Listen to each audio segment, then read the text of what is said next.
Y ahora sí está con nosotros aquí el senador Guido Manini Ríos, de Cabildo Abierto, en un camino hacia la elección nacional, pero que tiene como prioridad en este momento el orgullo de poder estar, de haber juntado las firmas necesarias para proponer el plebiscito por la deuda justa, que no va a ocurrir, no se alteren, no hay otra decisión que tomar en estas elecciones. Bastante tenemos con las elecciones presidenciales, con el plebiscito de seguridad social, con el allanamiento nocturno, no. Este plebiscito se va a hacer, o sea, se haría eventualmente, con las elecciones municipales. ¿Ah? Así, mayo queda para el año que viene. Senador, bienvenido al programa, ¿cómo le va? Buenas tardes, un saludo a toda la audiencia. Es un gusto estar acá en este programa. Bueno, finalmente se logró exceder en un 10% las firmas necesarias, ¿no? Sí, entregamos hoy 322.928 firmas, unas 47.000 y pico más de las necesarias para habilitar el plebiscito. Hemos hecho en las últimas semanas una depuración de las papeletas.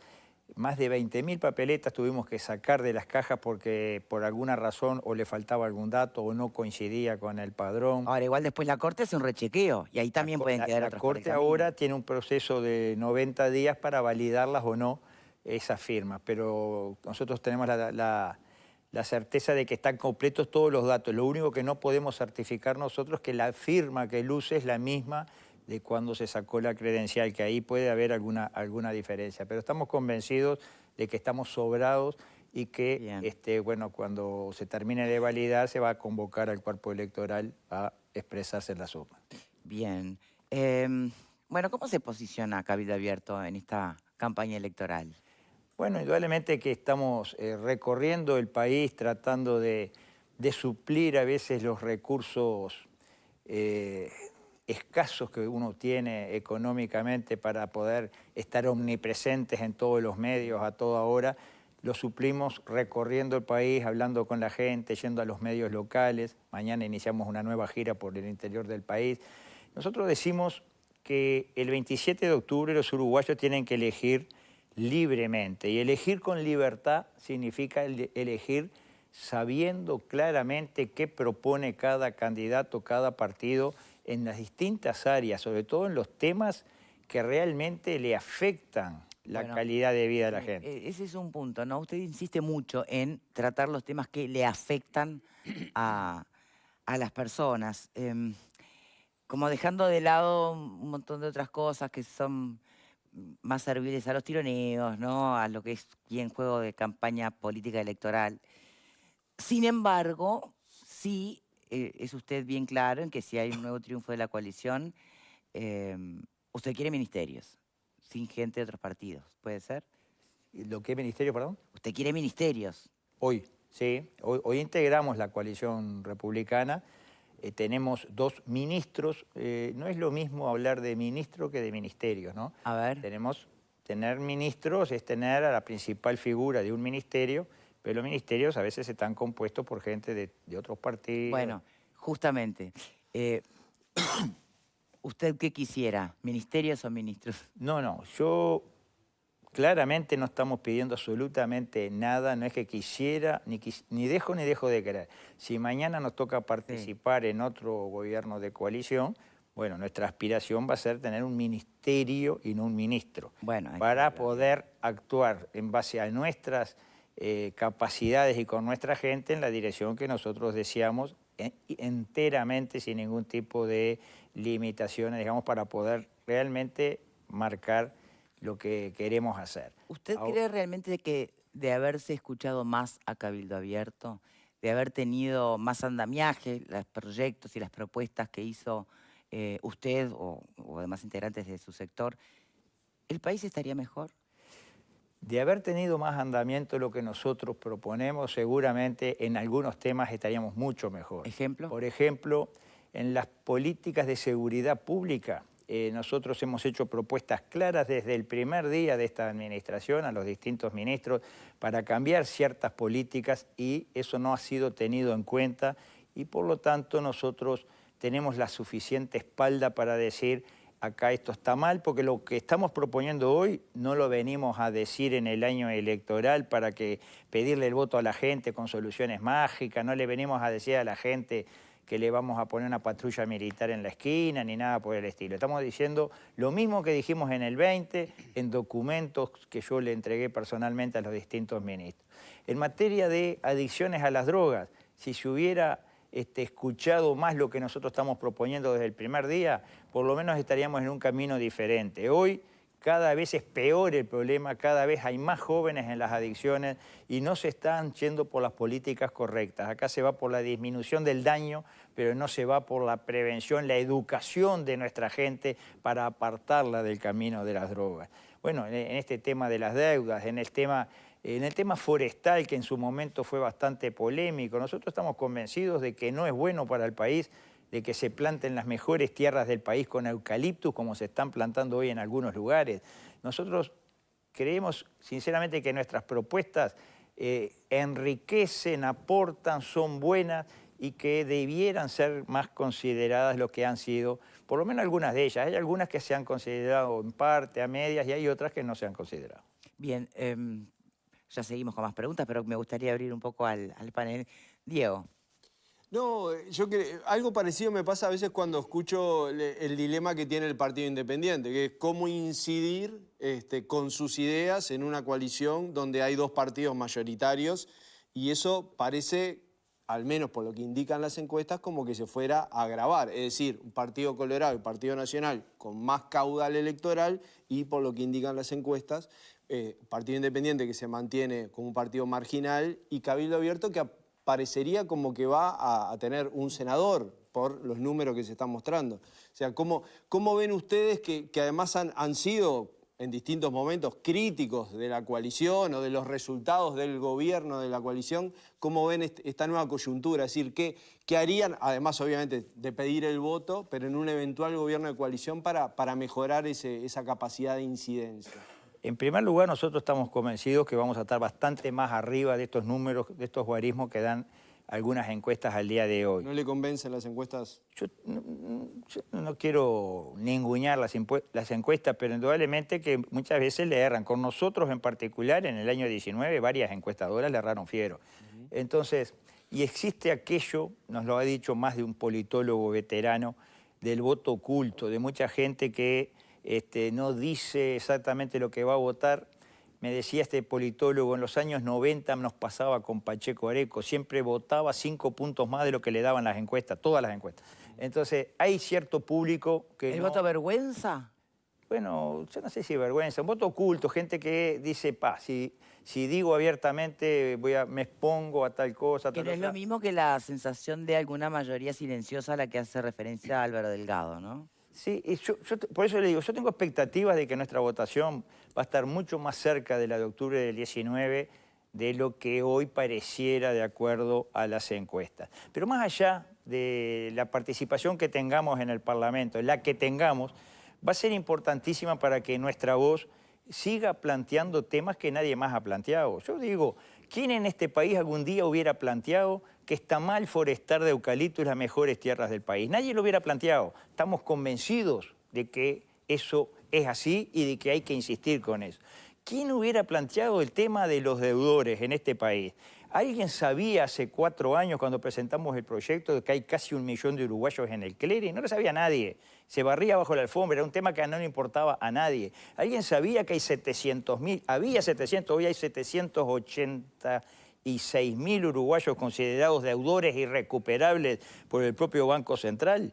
Son números de escándalo y nunca se hubiera sabido si este tema no hubiera sido puesto arriba de la mesa. Lo puso este partido, lo pone con 3 senadores, con 2 o con 1, o con 4. Pero en realidad creo que la importancia de que esta voz que no se calla en esos temas, o en el tema de adicciones a las drogas, yo he tenido algún altercado público con el propio doctor Radío, el secretario nacional de la droga, que en cuanto a las políticas equivocadas que hoy se están llevando adelante, yo creo que es importante poner arriba de la mesa el tema, si estamos por el buen camino. Nadie ve que hoy... ¿Son caminos excluyentes? Perdona que lo interrumpe. ¿Son caminos excluyentes?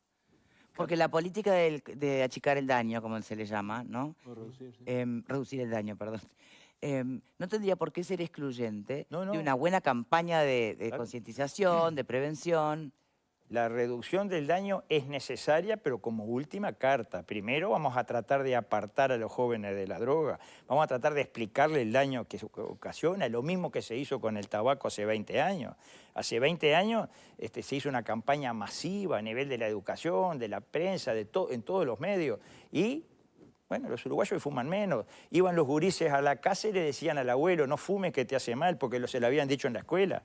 ¿Y por qué no se hace eso mismo con el cannabis? Que aparte la ley que autoriza o que legaliza la venta dice que hay que hacer una campaña de educación, de prevención. ¿Por qué no se hace con el cannabis? Entonces, nosotros estamos muy en contra de ese tipo de políticas. Yo creo que la voz nuestra es necesaria. Hay algunos proyectos que son necesarios, que están cajoneados, como por ejemplo que el Senado de la República tenga la última palabra en las concesiones que se hacen a 50 años para adelante, 60 años para adelante.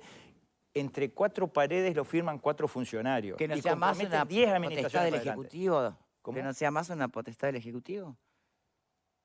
El Poder Ejecutivo tiene la potestad, como tiene para designar un embajador, Sí. pero el Senado de la República tiene la última palabra, la venia. Si no dio la venia, como cuando designan un embajador, Sí. no lo puede designar, ¿no? Yo digo que tiene que estar esa carta que aparte fortalecería la posición del gobierno a la hora de negociar. Le podría decir a la contraparte, que muchas veces son empresas que facturan más que el Uruguay entero, se les puede decir, mire, no, las vías del ferrocarril vamos a hacer la media, porque así como está el Senado no me la va a aprobar. Y las propias empresas que vienen a negociar saben que no pueden abusar en sus pedidos porque está la última carta del Senado. Yo creo que esa ley tarde o temprano va a ser importante que la incorporemos. Repito, 4 funcionarios entre 4 paredes condicionan a 10 gobiernos para adelante, 12 gobiernos para adelante. Para nosotros no está bien. Bueno, esa es una de las tantas propuestas, las propuestas para estimular el aumento de nacimientos en el Uruguay. ¿Alguien puede dudar que estamos con un problema gravísimo demográfico en el Uruguay? Que esto va por mal camino si no hacemos algo rápidamente.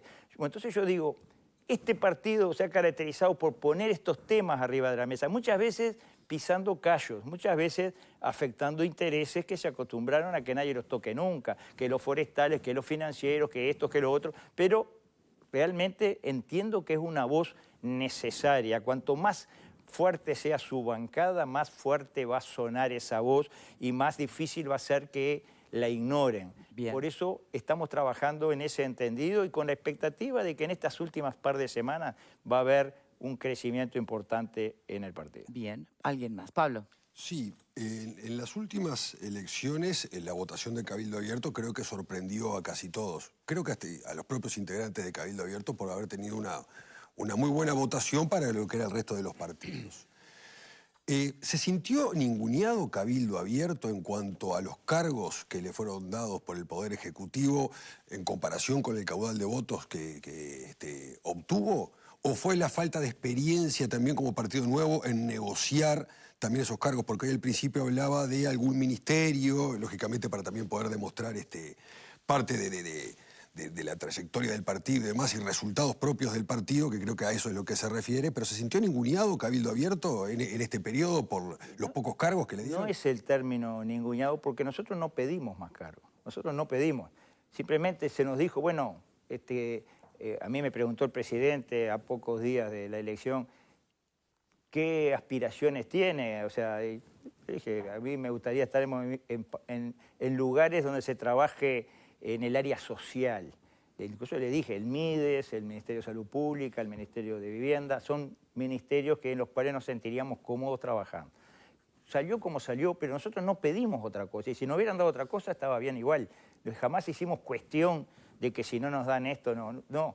Seguramente uno mira los números, yo qué sé, Partido Colorado, por ejemplo, que sacó un punto más en la elección, debe haber tenido en el gabinete al menos el doble de cargos. Es que usted expresó eso en una oportunidad también, o en más de una oportunidad, esa situación. Pero nosotros en realidad no es que pedimos y no nos dieron, no pedimos más porque honestamente nuestros aportes estaban en base a lo que se nos pidiera que aportáramos. Entonces, tal vez como usted dice, todavía éramos muy nuevos y no teníamos mucho conocimiento de los mecanismos de la política, pero en realidad nunca fue problema de que si había más o menos cargos jamás se nos vio reclamar por un cargo que esto tiene que ser para nosotros, no. Simplemente nos dijeron, en estas áreas, bueno, vamos a buscar las personas apropiadas para sacar adelante esas áreas y creemos que hemos hecho un muy buen papel en general en todos los lugares donde nos ha tocado estar. Pepe. Yo retomo una parte de la pregunta de Pablo que me parece interesante, senador, porque Cabildo Abierto coaligó en el Ejecutivo con sus ministros y en el Parlamento también, ¿no? Conformando un bloque parlamentario. Con el diario del lunes y después de estos casi 5 años, en un hipotético escenario donde la coalición triunfe y a usted le ofrezcan un cargo, ¿volvería o integraría, perdón, en este caso, el Poder Ejecutivo a través de un ministerio o después de lo vivido volvería al Senado? Mire, yo en lo personal se me fue ofrecido en su momento y entendí que el Senado era el lugar para el cual me eligió la gente y que era el lugar natural que yo debiera estar. Sigo pensando lo mismo. A nivel del partido, si es necesario aportar en determinada área, bueno, lo pensaremos, lo estudiaremos y es probable, pero no es condición sine qua non para integrar una coalición que se nos dé tal o cual ministerio. ¿Usted prefiere el Parlamento? Yo en lo personal entiendo que la gente me elige para ser senador y vamos a entender, si me eligen para ser senador y en ese caso debiera estar ahí, pero sobre todo atendiendo la particularidad de Cabildo, que es muy dependiente de su principal referente, que es bueno que ese referente tenga total libertad de acción. En un gabinete uno siempre tiene ciertas limitaciones, y una dependencia directa de un presidente que es de otro partido, digamos, como que la libertad de acción no es tal. Así lo evaluamos en el 19 y entiendo que la situación se mantiene en el 24 aún, ¿no? Bien. A propósito de lo que mencionaba el senador, yo haciendo un poco de futurología también. El Cabildo Abierto ha puesto énfasis mucho en el tema de seguridad pública, un tema que notoriamente es uno de los centros de preocupación de los uruguayos. Y a propósito de eso, y justamente teniendo en cuenta ese énfasis, ¿usted no estaría dispuesto a ocupar el Ministerio del Interior en un eventual nuevo gobierno, integralmente hacerse cargo de la seguridad? Digo, integralmente con una nueva estructura ministerial, no como hubo en este periodo donde el ministro era de un partido, el subsecretario de otro partido, el director general de secretaría de otro partido, un poco retomando lo que usted dijo hoy, que toda la estructura le pertenezca a un partido. ¿Usted no estaría dispuesto a asumir ese desafío? Bueno, mire, a mí nunca me gusta dinamitar puentes, decir, de esta agua no he de beber. No me gusta, no es lo que estamos pretendiendo. Nosotros entendemos que acá lo importante no es quién esté en tal o cual lugar, sino qué políticas se aplican. Cuando el año pasado hubo una interpelación al ministro Heber, nosotros fuimos críticos de las políticas de seguridad pública y eso generó incluso hasta cierta rispidez en la interna de la coalición. Pero no lo censuramos porque entendimos que no era él, no es la persona la culpable del tema. El tema es que las políticas que se vienen aplicando no son las que nosotros entendemos más apropiadas para cambiar la realidad. Entonces, acá lo importante es que se apliquen las políticas. Si la figura tal, si yo en lo personal aceptaría o no aceptaría, hoy no lo tengo planteado ni soñado. Hoy estoy jugando o apostando a ser presidente. Sé que las encuestas dicen otra cosa, pero mi papel hoy es el de futuro presidente y no de futuro ministro. No, a propósito, y sigo con el tema, me parece, digo natural, ¿no? Está en una carrera electoral y por eso decía yo, estaba haciendo un poco de futurología, pero usted sabe que tan importante es la política como quien aplica las políticas. Entonces no es lo mismo que esté al frente de la política Cabildo Abierto con Juan Pérez, por decir un nombre genérico, que esté el propio líder del sector que va a aplicar necesariamente lo que el partido pregona en esa materia. Esa es, para mí, la gran diferencia. Le entiendo. Le repito, no voy a dinamitar puentes diciendo jamás y nada por el estilo, porque aparte acá no se resiste ningún registro y menos en tan poco tiempo. Sí.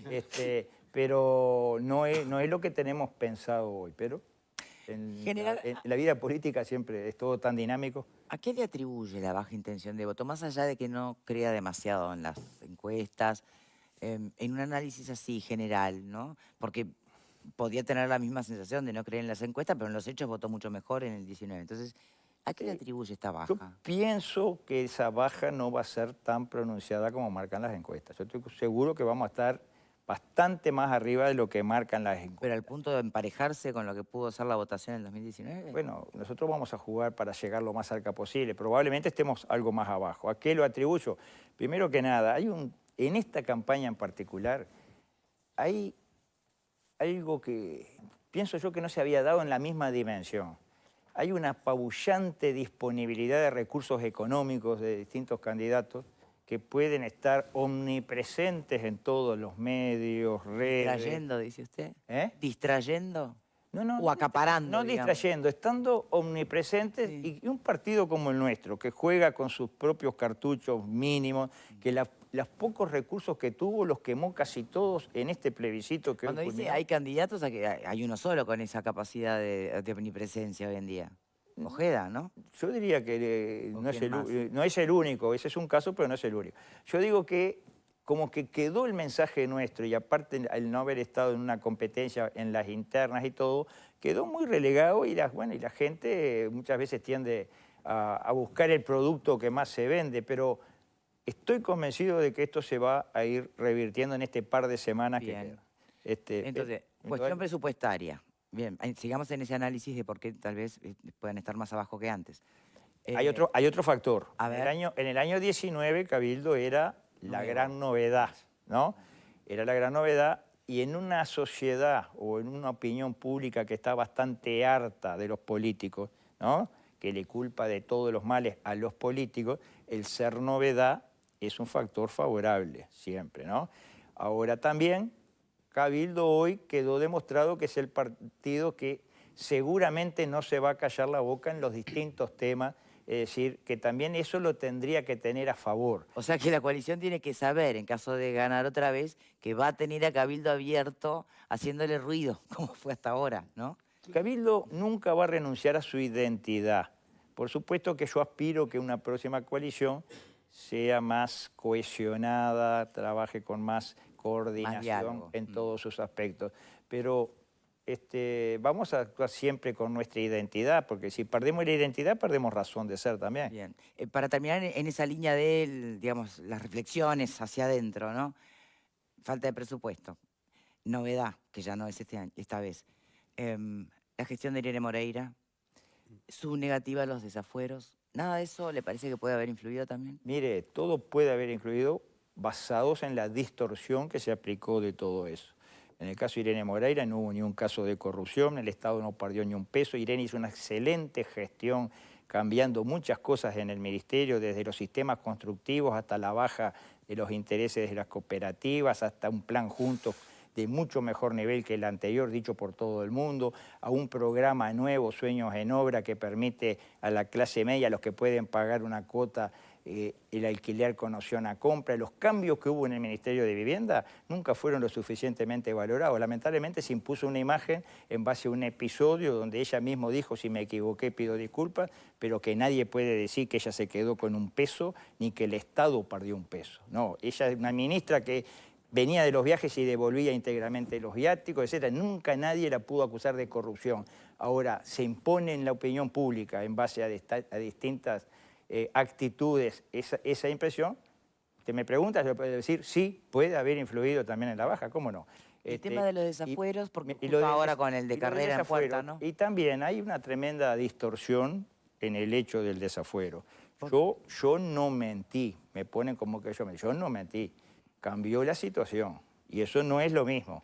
Si usted le dice a su familia, a sus vecinos, que usted el mes que viene se va de viaje en el auto a Asunción del Paraguay, y todos están convencidos que usted se va a ir al Paraguay, y se le rompe el auto una semana antes, usted no va a la Asunción del Paraguay. Entonces, ¿usted mintió o no mintió? Con el tema del desafuero pasó exactamente lo mismo. Yo tenía la franca disposición de ir por el camino del desafuero en la convicción de que iba a haber justicia y que yo iba a quedar absuelto porque evidentemente, es evidente que yo no oculté nada. Yo elevé hasta la última coma. El que ocultó fue el presidente de la República y ahí después, en pleno debate, uno se entera que el fiscal le clausura todas las actuaciones al presidente, que fue el que mandó archivar el tema. Entonces ahí ya hubo un factor nuevo. Mujica dijo públicamente, a este lo sacamos y no vuelve más al Senado. Hubo un Tribunal de Honor viejo que había aparecido con un modus operandi diferente. Hubo un enfrentamiento nuestro con el fiscal Díaz, pidiéndole la renuncia de él públicamente en esa época. Cambió la situación y se vio claramente que lo que se buscaba con el desafuero era sacar de la Troya al referente de un partido que había tenido 270.000 votos. Y es bueno saber que los fueros son del cuerpo, son del Senado, y son no solo para proteger al legislador, sobre todo son para proteger a los votantes de ese legislador, a esos 270.000 que eligieron a Manini senador. Bueno, la protección de los fueros iba en ese camino. Usted me pregunta, ¿pudo haber afectado? Pudo haber afectado, pero en base a toda una distorsión que se hace de la realidad, y ahora se la compara con este hecho, no tiene nada que ver. Este es un hecho totalmente diferente. Me parece que es mezclar cosas que no tienen nada que ver. Senador, tenemos que despedirlo. Tiene la última reflexión. Estamos a 20 días de las elecciones. El 27 de octubre la gente tiene que elegir sabiendo lo que está eligiendo. Tiene que conocer lo que propone cada uno. Tiene que saber quién le propone soluciones al tema de la seguridad pública, del tema de la deuda, del tema de las adicciones a las drogas, del acceso al trabajo nacional. ¿Quién defiende la micro, pequeña, mediana empresa, el pequeño productor rural para que no lo sigan expulsando de su medio? La gente tiene que votar sabiendo lo que vota y no dejándose llevar por una avasallante campaña mediática en base a recursos económicos. No están comprando un producto en el supermercado, están comprando el futuro del Uruguay. Senador, muchísimas gracias por habernos acompañado Gracias a ustedes. el día de hoy. A disposición como siempre. Pausa y ya volvemos. Sobre la línea